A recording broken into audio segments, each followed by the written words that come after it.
on the map where in Ireland and where in County Roscommon Lecarrow is. You can see the red dots there. That's courtesy of Google Maps. So you can see that Roscommon is in Connacht. It's in the west of Ireland, but it's just near the border with the rest of the country and with the east. And that's very important. We see in the next topic about Ballylig that is really at the border between Longford and Roscommon. So that's Lecarrow. Sorry, that's Lecarrow. And I want to talk a little bit about Ollie Wells because some of you may be very familiar with Ollie Wells, but others may not. So I will have to try and cover for everything. So what are Ollie Wells? Well, obviously they are wells. So they are wells or springs of water. They're said to be holy because they're associated with saints. And normally they're associated with healing or curative properties by people of the community. That's very important because we don't know, in many cases, we don't know from a scientific point of view whether the waters of the Ollie Wells really have curative properties or not. There have been some exceptions. There have been some studies carried out. So, for example, I know that there is a well in County Kerry that was found to contain lithium. So it probably had some antidepressant qualities. But there were other cases where the water of the Ollie Well was found to have no chemical properties, no particular or specific chemical properties. So I think that the important thing is it's the people's belief in the power of the wells and the stories they tell about them and pass them on that ultimately make them holy. And the thing is, there is a very deep connection between mental health and physical health.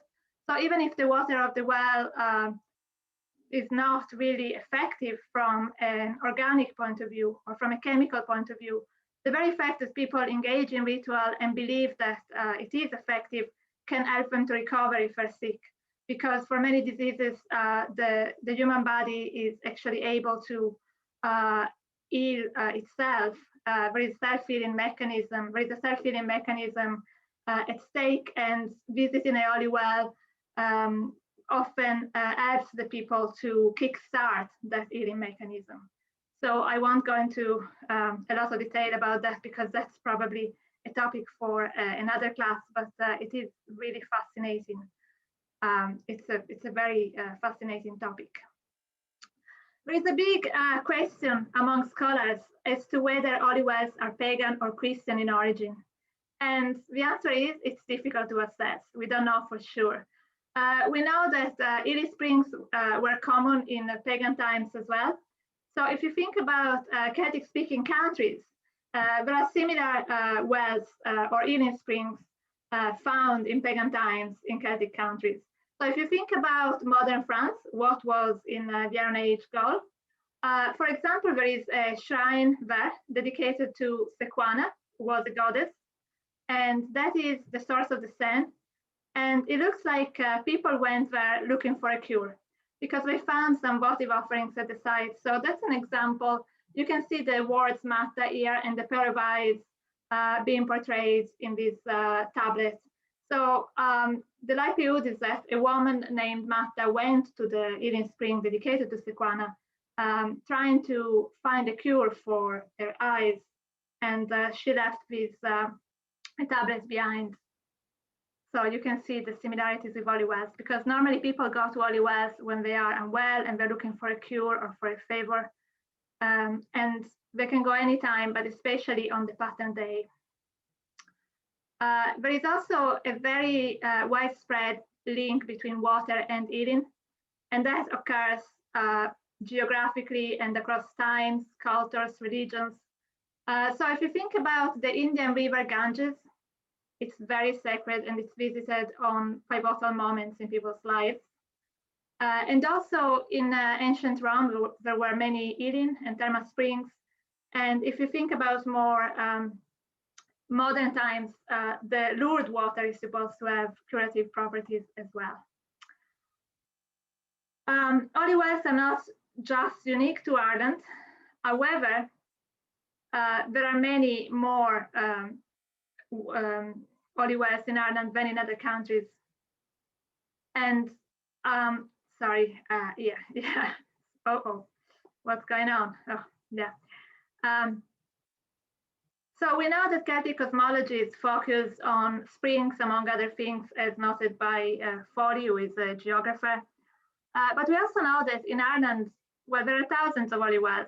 So while olive wells are not unique to Ireland, there seem to be many more olive wells in Ireland than in other countries, if compared to the surface of the country.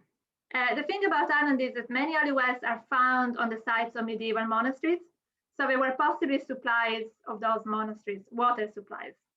And that is something that Logan, who was a medical doctor and a scholar here in Ireland, mentioned. Also, whether olive wells were pagan or Christian in origin, they're now usually associated with Christian saints. Often those saints were local, but not always. In the case of Lecarrow, for example, the olive well is associated with St. John the Baptist, even though perhaps at one stage the St. John commemorated by the well could have been a local saint. We don't know for sure, but John O'Donovan seems to think that. Okay,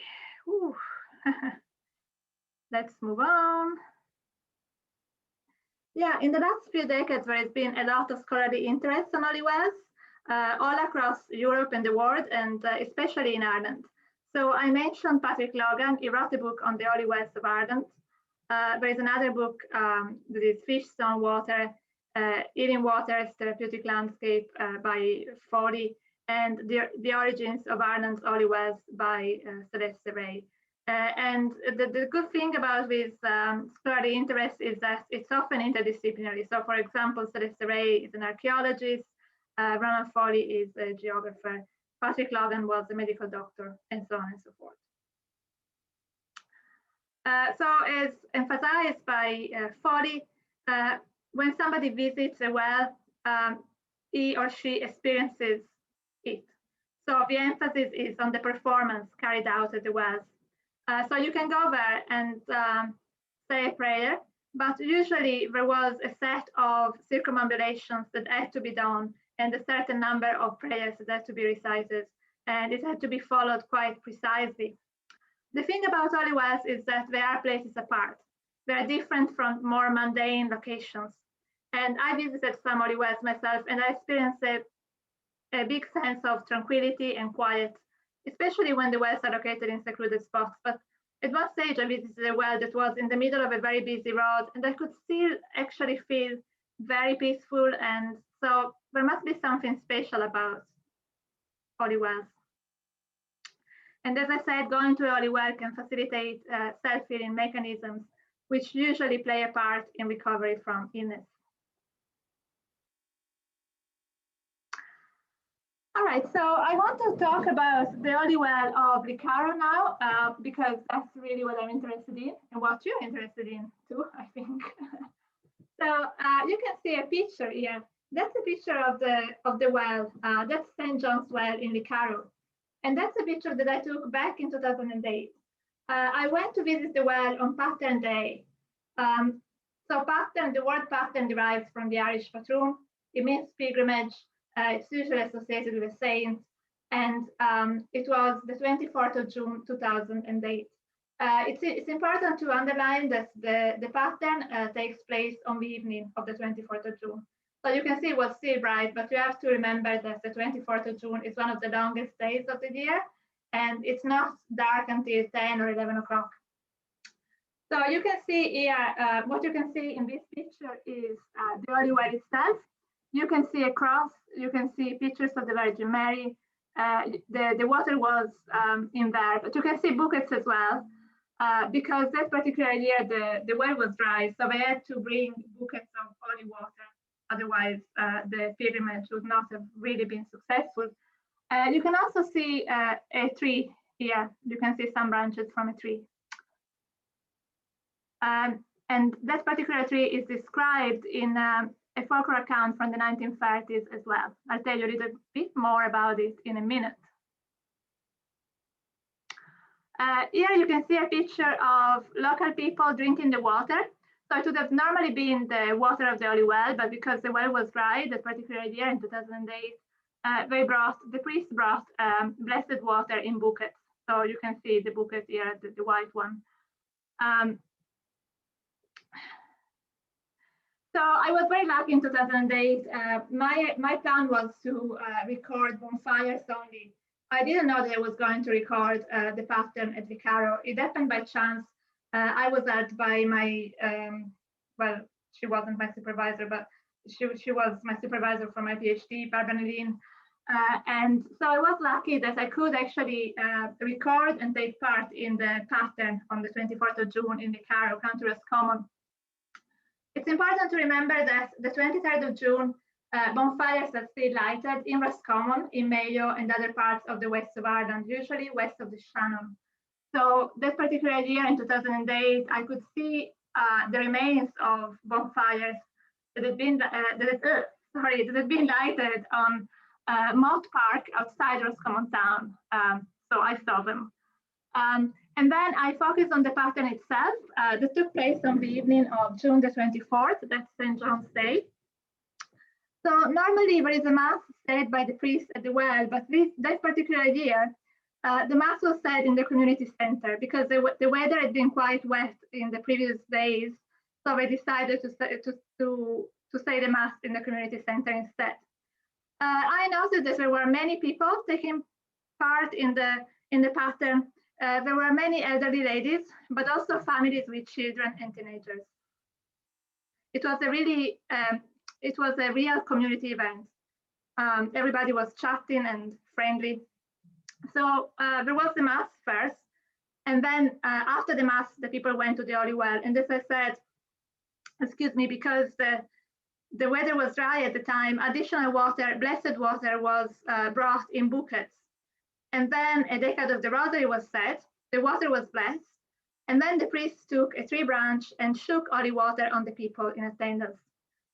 Finally, some people drank the blessed water, and then a religious song was sung.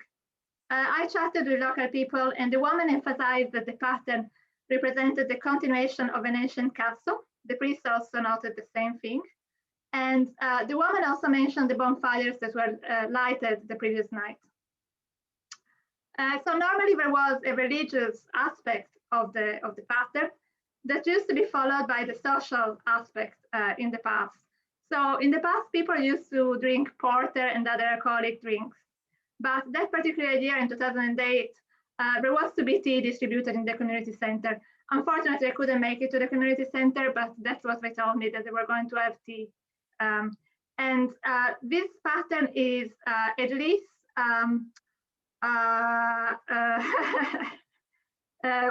over 100-year old, because it's mentioned by John O'Donovan in his ordinance survey letters that date to the 19th century. They date to 1837 specifically.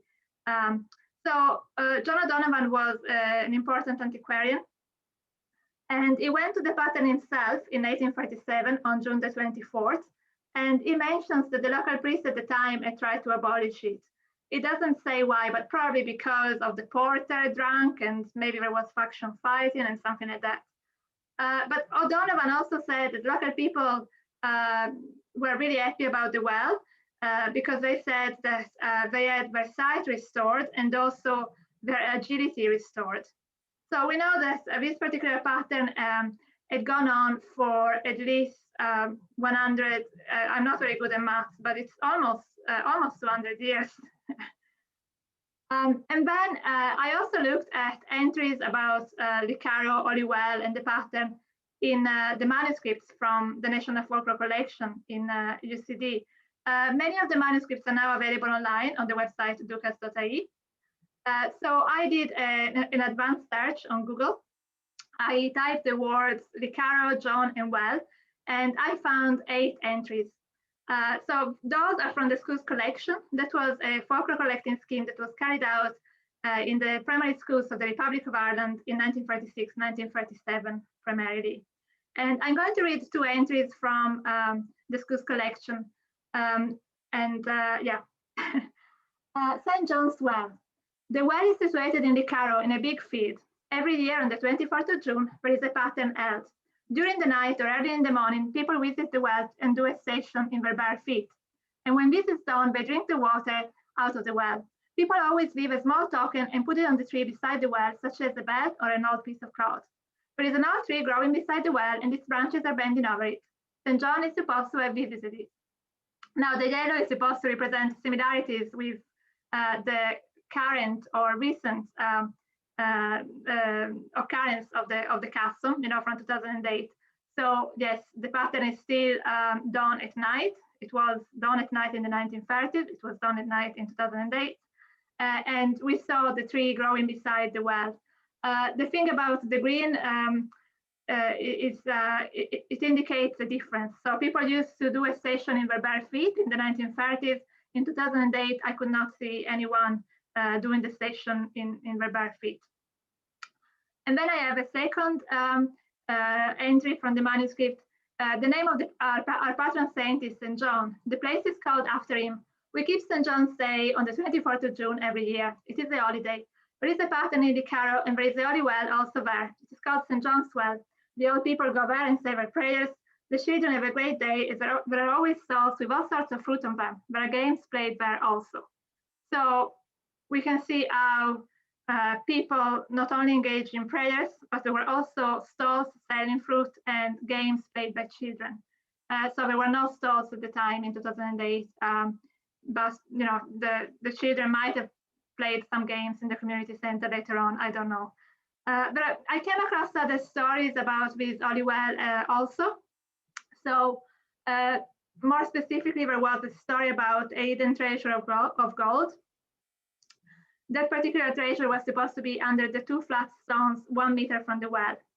There is also a story about men who started digging for gold under one stone. They found nothing, and then they stopped because the people said it was not right to be looking for gold near a holy well.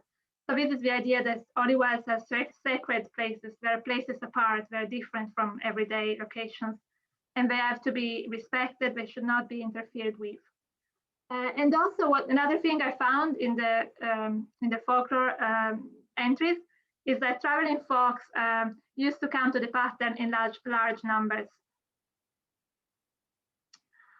So what we can say about the pattern at Lecarrow is that it was already started in the 1830s. We know that the priest spoke against it because John O'Donovan said that. It's still observed in the 21st century. We know that it was also observed in the 1930s. People often did that in their bare feet. There were prayers, but also stalls selling fruit and games. We know that in the 19th century,